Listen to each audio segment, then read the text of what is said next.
Glória a Deus, glória ao nome do nosso Deus por estarmos aqui nessa noite com bastante batalha espiritual, mas Deus está vendo, Deus está nesse lugar. Hoje estamos lendo aqui, no Evangelho de João, no capítulo 13, vai começar a ficar forte as nossas palavras, nossas mensagens. Diz assim, tendo Jesus dito isto, turbou-se em espírito, olha lá, e afirmou, dizendo, na verdade vos digo que um de vós me há de trair. Olha essa frase. Então o discípulo olhava uns para os outros, sem saber de quem ele falava. Ora, um dos seus discípulos, aquele a quem Jesus amava, estava reclinado no seio de Jesus. Então Simão Pedro fez um sinal a este para que perguntasse quem era aquele de quem ele falava. Inclinando-se sobre o peito de Jesus, disse, Senhor, quem é? Jesus respondeu, é aquele a quem eu dei o bocado molhado. E molhando o bocado, deu a Judas Iscariote, filho de Simão. E após o bocado, olha essa palavra aí que vocês vão ler. E após o bocado, entrou nele Satanás. Disse-lhe, pois, Jesus, o que fazes, faze-o depressa. Olha lá. Vamos ler até aqui, E nenhum dos que estavam assentados à mesa compreendeu a que propósito lhe dissera isso. Porque como Judas tinha a bolsa, pensavam alguns que Jesus lhe tinha dito, cumpra o que nos é necessário para a festa, ou que desse alguma coisa aos pobres. E tendo Judas tomado o bocado, saiu logo, e era já noite. Olha, essa palavra hoje é uma palavra que mostra, que o traidor foi indicado. Jesus aqui estava próximo já estava próximo dele morrer. E eu costumo dizer que os traidores, eles continuam ainda, não foi só Judas. Um dia desse eu preguei há muito tempo atrás essa mensagem, falei que qualquer um poderia ser o traidor. Mas na última hora aí você viu que uma pessoa que traz Jesus, quem é que traz Jesus? Tem muita gente que pergunta assim para mim, mas quem é que traz Jesus? Os traidores são aqueles que quebram a sua comunhão com Deus. São aqueles que seguem conversa fiada. São aqueles que estão na igreja, mas o coração dele não está em Jesus. Tem muita gente que está na religião, mas eles não têm nenhum compromisso com o dono da religião. Eu costumo dizer que isso acontece tanto na fase religiosa, como nós estamos assistindo de cor, mas também no sentido espiritual. Tem pessoas que outrora já foram muito usadas por Deus. Ontem eu coloquei uma foto aqui num grupo de pessoas que eu não posso colocar foto, a imagem de ninguém aqui. Mas ontem eu estava olhando fotos antigas de irmãos e irmãs que cresceram comigo. Numa foto, eu acredito que devia ter aproximadamente 10 pastores que cresceram comigo. Só para você ter uma ideia da denominação que eu cresci. E eu chorei quando eu vi muitas pessoas que não estavam mais vivos. Pessoas que se desviaram. Pessoas que abandonaram o caminho de Deus. Eles não abandonaram a igreja, que a igreja não é o templo, a igreja não é a denominação. A igreja são todos os homens e mulheres que fazem parte do corpo de Cristo. Como é que elas fazem parte do corpo de Cristo, missionário? Quando elas resolvem se batizar nas águas, elas começam a ter vida espiritual. Elas começam a carregar uma Bíblia como a palavra de Deus. Elas começam a cantar louvores, elas começam a adorar, começam a participar de vigílias, de oração, de consagração. Os escolhidos são pessoas diferenciadas. Hoje está cheio de membros de igreja. Vou falar bem claro aqui para vocês. Hoje está cheio de crentes, mas cristãos é difícil. Vou falar aqui uma palavra dura, mas é a verdade. Nós estamos passando uma crise muito grande. Hoje está cheio de crentes aí, mimimi. Tem igreja aí que só quem pode ser pastora é a mulher do pastor, que é o dono da denominação. Eu falei isso no Face, num comentário de uma pastora. Eles ficaram revoltados, mas é a verdade. No reino de Deus não existe isso. Todos são escolhidos. Todos são capacitados pelo Espírito Santo. Hoje, em muitas denominações, as pessoas que, se você, por acaso, você não obedeceu o pastor, a pastora, por alguma coisa de vaidades, né? Você não veio com um vestido bom, você não veio de gravata.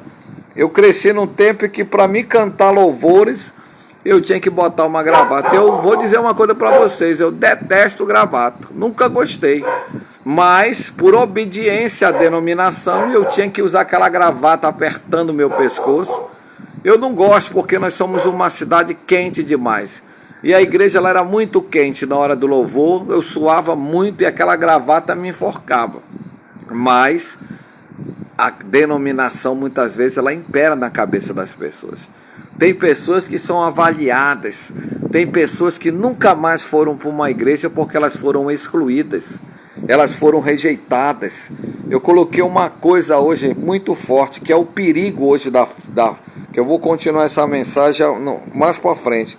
Mas eu já estou dizendo, o perigo é a gente estar numa igreja de fariseus. Numa igreja, os fariseus, qualquer coisa, as pessoas eram expulsas da sinagoga. Já pensou? Ah, o fulano de tal não deu o dízimo de 10 ovelhas, só pagou 5 ovelhas, ele era expulso. A religião, ela sempre teve um poder dominante na mente das pessoas. Observem bem, muitas pessoas acharam que Jesus fundou religião. Jesus não fundou denominação nenhuma. Jesus não está numa denominação. Jesus está onde ele é adorado em espírito e em verdade. Jesus não falou que Pedro seria o dono da igreja. Nunca falou isso. Jesus falou que naquele momento Pedro seria um dos líderes. E a pedra angular da igreja não era Pedro. Jesus é a pedra angular, é a pedra que os construtores construíram a igreja do Deus vivo. E a igreja de Jesus, ela não é um templo de exaltação de líderes que são centenários do tempo de Lutero, que muitos gostam de se exaltar, gostam de se achar. É vaidade sobre vaidade, como dizia Salomão. A verdadeira igreja é onde você é chamado para adorar. Hoje eu vejo muito separatismo. Hoje eu vejo muitas pessoas sem comunhão. Muitas pessoas em brigas, lutando pelo poder de cargos. Eu me afastei da denominação que eu nasci por causa de uma das coisas foi essa. A briga que estava generalizada, as guerras, as porfias. A palavra seita quer dizer partidos. A palavra, quando eu falo seita, que eu não estou declarando que aquela igreja é uma seita, mas é um partido que é dividido, que é rachado, que é brigado, como vocês estão vendo aí nossa política no Brasil, a política suja que nós temos num país, onde o pobre é usado como manobra de barganha. Pense bem nisso nessa noite. Como é que está a tua comunhão com Jesus? Como é que está a tua comunhão com Deus? Como é que está a tua comunhão aí dentro da tua casa? Não adianta a igreja, tem uma música antiga que dizia assim, que não adianta a igreja rezar e fazer tudo errado. Nós temos que levar a sério a nossa vida com Deus. Nós temos que nos ocupar com a obra de Deus. Jesus está voltando. Tudo que você está vendo aí, essas guerras e rumores de guerras, é para você pensar que Jesus está voltando. Breve Jesus voltará. Tudo nos mostra que Jesus está próximo. Ninguém vai frear, não vai ter acordo de paz. Esse mundo ele vai ser destruído. Eu já falei isso várias vezes, tem muita gente que pensa que é mentira que eu estou falando. É verdade, esse mundo vai ser totalmente destruído. As bombas nucleares que estão guardadas aí por esses países loucos, breve, tudo vai ser destruído. Não pense que não vai ficar pedra sobre pedra. A partir do capítulo 9 do Apocalipse, eu gostaria que você lesse o 8, 9 em diante, até o capítulo 15 de Apocalipse, é só a destruição do planeta Terra. Esse planeta está sendo destruído já pela falta de amor. Esse planeta está sendo destruído porque muitas pessoas estão deixando o diabo, os demônios dominar o seu coração. Judas aqui, por ser um crente crente ganancioso, ele não apenas traiu Jesus, mas ele perdeu a sua alma para o diabo. Olha lá a palavra que eu estou usando, uma palavra que você nunca ouviu alguém falar. Mas a verdade é essa: se você trair Jesus, você vai vender a sua alma para o diabo. O diabo existe, meu irmão. O diabo, aquele é chamado de acusador. No Velho Testamento ele era chamado de Satanás. O diabo existe. E ele está no coração de uma pessoa que já não tem mais a presença de Deus. Uma pessoa que não tem mais comunhão com o Espírito Santo. Uma pessoa que não ama mais o próximo. Uma pessoa que não respeita mais a palavra de Deus. Uma pessoa que esqueceu. Aqui você vê eu falando todo dia. A partir dessa semana já vou diminuir. Já vou convidar você. Não vou poder transmitir para você as mensagens. Então eu gostaria que você entrasse no nosso grupo de oração. Nós só transmitimos mensagens do nosso grupo uma vez por dia, que é para não encher seu celular. Mas quando encher, você vai deletando, vai apagando como eu faço. Meu celular é totalmente cheio de coisas boas, mas eu deleto toda semana, eu tenho que apagar, porque é assim que tem que ser. A Bíblia diz lá no livro de Tessalonicenses, capítulo 5, examinai a tudo, retende o que é bom. Se a coisa é boa, fica contigo. Mas se a coisa não é boa, jogue fora. Limpe. Assim como você cuida do seu celular, cuide do seu coração. Judas, ele não levou a sério a sua vida espiritual. Ele traiu Jesus por 30 moedas de prata, que era o preço de um escravo. Muitos hoje em dia estão barganhando. A palavra que eu falo é barganha. Muitos pensam que o reino de Deus é esse dinheiro que a pessoa ganha. Eu ganho 3 salários, 5 salários. Muitos pensam que o reino de Deus é dinheiro. O apóstolo Paulo teve que dizer essa palavra: o reino de Deus não é comida nem bebida, e sim paz e alegria no Espírito Santo. Foi o que Judas nunca teve. Judas estava do lado de Jesus, mas ele nunca teve comunhão. E agora na Santa Ceia aqui, ó, a Santa Ceia, que tem em várias igrejas, ela é uma declaração de salvação.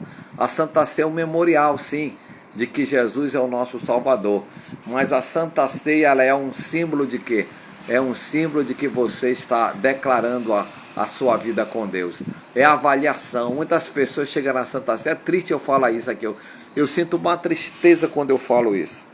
Porque eu me lembro de muitas pessoas que eu falei que o que eu estou falando isso eu já falo há muitos anos. É triste uma pessoa, quando a gente vê uma pessoa que não tem mais comunhão. Uma pessoa que está na igreja sem comunhão nenhuma com Jesus.